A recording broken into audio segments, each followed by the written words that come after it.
యేసుక్రీస్తు నామమున మీకందరికీ శుభాశీస్సులు తెలియచేస్తూ ఉన్నాం. దేవుని మహాకృపను బట్టి మనం సురక్షితంగా ఉండి ఆయురారోగ్యాలతో ప్రభు ముఖ దర్శనం చేయుట కొరకై ఆయన ఇచ్చిన అవకాశం కొరకై దేవునికి మహిమ కలుగునుగాక. ఈ రోజు కొరకైన దేవుని వాక్యాన్ని మనం ధ్యానం చేద్దాం.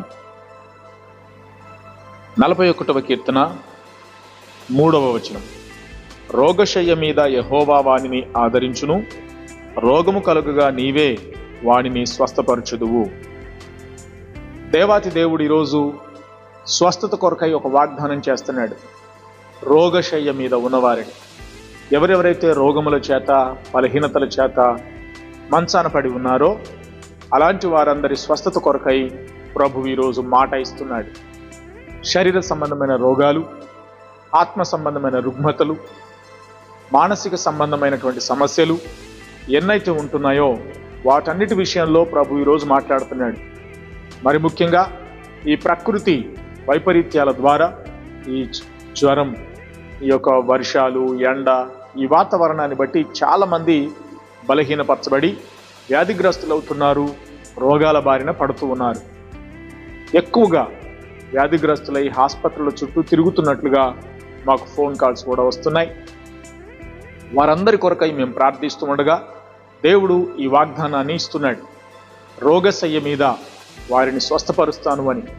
ఎవరెవరైతే వ్యాధితో బలహీనతతో మంచం బట్టి లేదా బలహీనపరచబడి ఉన్నారో మీ కొరకే ఈ మాట. నిశ్చయముగా ఇప్పుడే మీకు స్వస్థత కలుగునుగాక. ప్రభు మీలోనికి ఆయన శక్తిని విడుదల చేస్తున్నాడు. ఇంకా మీలో ఎవరైతే బలహీనంగా ఉంటున్నారో, మీరు, మీ కుటుంబ సభ్యులు, మీ రక్త సంబంధులు, మీ యొక్క స్నేహితులు ఎవరైనా సరే అనారోగ్యం చేత ఉన్నట్లయితే వారికి మాట చెప్పండి. ప్రభు అయిన యేసుక్రీస్తు కల్వరి శిలువలో బలియాగమైనప్పుడు ఆయన పొందిన దెబ్బల వలన మనుషులకు స్వస్థత ప్రకటించాడు. కాబట్టి ఆ గాయములలోని స్వస్థత ప్రభావం ఈరోజు విడుదల చేస్తున్నాడు.